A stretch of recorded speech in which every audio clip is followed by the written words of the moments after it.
बैठकें चल रही हैं और पाकिस्तानी हमले को लेकर एजेंसियों की तरफ से बड़ी खबर बताई गई है। कौन कौन से हथियारों का इस्तेमाल पाकिस्तान की तरफ से किया गया है हेलो दोस्तों, तो आपने देखा किस तरीके से S-400 पाकिस्तान को धूल चटाया है। आप बने रहिए खबर में, आपको हम हर अपडेट देते रहेंगे। आप हमारे चैनल को द पब्लिक प्रॉब्लम्स न्यूज़ को ज़रूर सब्सक्राइब कीजिए और आज तक को भी ज़रूर सब्सक्राइब कीजिए। धन्यवाद। DJI सेना वर्जन के जो ड्रोन्स हैं वो इस्तेमाल कर रहा था। ग्राउंड टू एयर के लिए HQ-9 का इस्तेमाल कर रहा था। HQ-9 की खबर कल भी आई थी जब वो हमारे सुदर्शन चक्र के सामने, हमारे S-400 के सामने कहीं पर नहीं टिका था।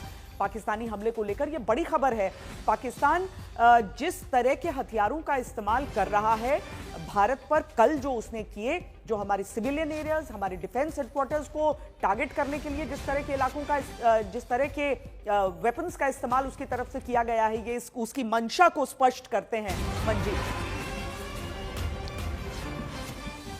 देखिए श्वेता, एक ताज़ा जानकारी भी देना चाहूँगा। इस वक्त जो साउथ ब्लॉक में रक्षा मंत्री राजनाथ सिंह की तीनों सेना प्रमुखों और CDA जनरल चौहान के साथ बैठक थी, वो 2 घंटे चली। बैठक अब खत्म हो गई, 10 बजे शुरू हुई थी और 12 बजे बैठक। एक सवाल मैं उस बैठक को लेकर आपसे पूछना चाहती हूँ। आमतौर पर रक्षा मंत्री की जब मुलाकात, और वो तस्वीर मैं चाहूंगी कि हम उसको साथ में दिखाएं, वो सब कॉम्बैट्स में है, कॉम्बैट वर्दी में उस बैठक में मौजूद है।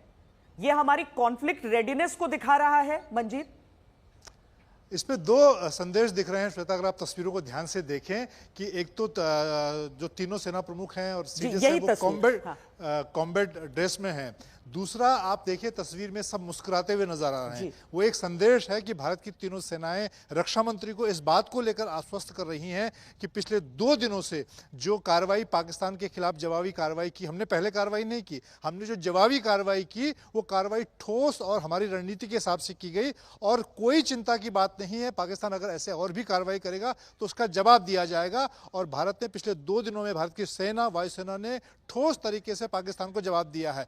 कॉम्बैट ड्रेस में बैठने का मतलब यह है साउथ ब्लॉक में कि न सिर्फ ग्राउंड पे हमारे जो जवान, एयरमैन, सेलर से लेकर अधिकारी जो ग्राउंड पर ऑपरेशन को अंजाम दे रहे हैं, बल्कि साउथ ब्लॉक में जो हमारा मुख्यालय है सेना का, वहां पर जो हमारे कमांडर बैठे हैं वो भी 24 घंटे रेडी हैं, ग्राउंड से लेकर साउथ ब्लॉक तक ऑपरेशन को मॉनिटर कर रहे हैं। और जो रक्षा मंत्री और तीनों सेना प्रमुख, रक्षा सचिव RK Singh, CDA general Chauhan मुस्कुराकर ये फोटो खिंचवाने का मतलब ये है कि हमने पाकिस्तान के खिलाफ जो प्रोफेशनल तरीके से हमारी आर्मी ने ऑपरेशन किए हैं वो सक्सेस रहे हैं। और हम देशवासियों को ये आश्वस्त करना चाहते हैं कि चिंता की कोई बात नहीं है।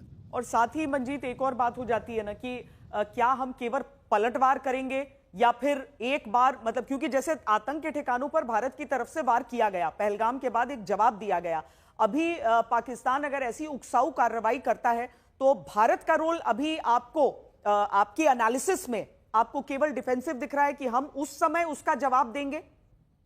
बिल्कुल नहीं श्वेता, डिफेंसिव तो पाकिस्तान की कार्रवाई पे हम हैं, लेकिन ऑफेंसिव ऑपरेशन, क्योंकि अभी सरकार ने इस बात को साफ किया है कि ऑपरेशन सिंदूर अभी जारी है और हमारे पास जो 21 आतंकी ठिकानों की जो एक्टिव ठिकाने हैं, ऐसे तो पाकिस्तान में 40 से ज़्यादा आतंकी कैंप हैं, ट्रेनिंग कैंप हैं, उनके लॉन्च पैड हैं, लेकिन इफेक्टिव जो कैंप जहां पर लगातार लश्कर और जैश के आतंकी भारत में आतंकी गतिविधियां फैला रहे हैं, उसके अलावा बहावलपुर आतंकी अड्डा और मुरीद के दोनों लश्कर के जो मुख्यालय नेस्तनाबूद होने के बावजूद उनकी जो लीडरशिप है वो भी अभी जीवित है। हाफिज सईद जिंदा है, मसूद अजहर जिंदा है, उनके नंबर 2 जिंदा है। तो हमारी कार्रवाई तब तक खत्म नहीं होगी, उनके खिलाफ ऑफेंसिव एक्शन जरूर होंगे। इसमें देशवासियों को और प्रधानमंत्री नरेंद्र मोदी को ने लगातार चीजों को क्लियर किया। आपने देखा अभी तक प्रधानमंत्री नरेंद्र मोदी ने, जो कि इस पूरे ऑपरेशन के सुप्रीम कमांडर हैं, मैंने कल एक स्टोरी आज तक पर की थी कि किस तरह से इस पूरे ऑपरेशन को अगर आप देखें तो सेना, प्रधानमंत्री नरेंद्र मोदी ने जो सेना की रणनीति होती है उस तरह से इसको एग्जीक्यूट किया। आप देखें प्रधानमंत्री नरेंद्र मोदी वैसे तो रक्षा मंत्री, राष्ट्रपति सुप्रीम कमांडर होते हैं, लेकिन इस पूरे ऑपरेशन सिंदूर में सुप्रीम कमांडर प्रधानमंत्री नरेंद्र मोदी हैं, जो डे टू डे मीटिंग कर रहे हैं, हर मिनट 1-to-1 रक्षा मंत्री से, सेना प्रमुख से, नौसेना प्रमुख से, वायुसेना प्रमुख से, CDS से बैठक कर रहे हैं। उनके बाद इसके जो प्लानर हैं वो NSAG डोभाल हैं, जो लगातार पूरी प्लानिंग रॉ के साथ मिलकर इसकी प्लानिंग और इसका अपडेट नरेंद्र मोदी को दे रहे हैं, और इसका एग्जीक्यूशन जो कर रहे हैं वो तीनों सेना प्रमुख कर रहे हैं। हमारे सीडीएस जनरल चौहान कमांडर के साथ मिलकर इसका एग्जीक्यूशन कर रहे हैं। और इसका एक और महत्वपूर्ण बात है, हमारी जो आउटरीच और कम्युनिकेशन है उसकी जिम्मेदारी विदेश मंत्रालय में विक्रम मिश्री ने संभाली है। आपने देखा पूरा ऑपरेशन, अगर आप जी इसी के बारे में बात कर रहे हैं जो हम, वो बड़ी खबर भी आपको दिखा रहे हैं। रक्षा मंत्रालय में जो बैठक अभी हुई है और उसकी तस्वीर पर ही चर्चा कर रहे हैं। मंजीत बात पूरी करें। तो उसमें भाई मेरा आखिरी पॉइंट ये था कि सरकार ने इसकी मैसेजिंग, कम्युनिकेशन, आउटरीच का भी ध्यान रखा है। विदेश मंत्री एस जयशंकर, एनएसएस डोभाल को जिम्मेदारी दी गई है कि वो हमारे जो काउंटर पार्ट हैं, उसके अलावा जो बड़े प्लेयर हैं अमेरिका, रूस, यूके और बाकी देश, उनके साथ और यूएन के जो महत्वपूर्ण सिक्योरिटी काउंसिल के मेंबर, उनके साथ लगातार संपर्क में रहें।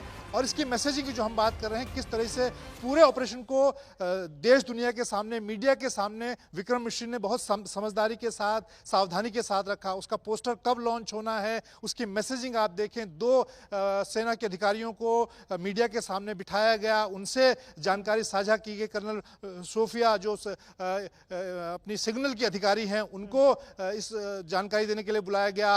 व्योमिका सिंह जो एयरफोर्स की विंग कमांडर हैं, उनको ऑपरेशन की जिम्मेदारी देने के लिए बुलाया गया। तो ये पूरी प्लानिंग, कहीं पर भी कोई चूक ना रहे, ना कम्युनिकेशन में, ना आउटरीच में, ना एग्जीक्यूशन में, ना ऑपरेशन में। तो ये एक बहुत कोऑर्डिनेटेड ऑपरेशन है। और जैसे शुरुआत में 1-2 बार मेरी जब एनएसएस डोभाल से थोड़ी सी बातचीत हुई और लोगों से भी बातचीत हुई, तो उन्होंने कहा कि ये कोई एक व्यक्ति का क्रेडिट नहीं, ये पूरी टीम वर्क है जिसकी वजह से ये इतना बड़ा ऑपरेशन सफल हुआ है। और आखिरी बात कि अभी ऑपरेशन पूरा नहीं हुआ है। अभी ऑपरेशन में जब तक वो एक्टिव 21 कैंप भारत पूरी तरह से नेस्ते नाबूद नहीं करता है, जो बड़े सरगना हैं उनका खात्मा नहीं करता है, और वो दिन दूर नहीं जब भारत इजराइल, अमेरिका की तर्ज पर ये जो बड़े कमांडर हाफिज सईद और मसूद अजहर, इनको भी पिन पॉइंट इनके अड्डों के अंदर घुसकर मारेगा।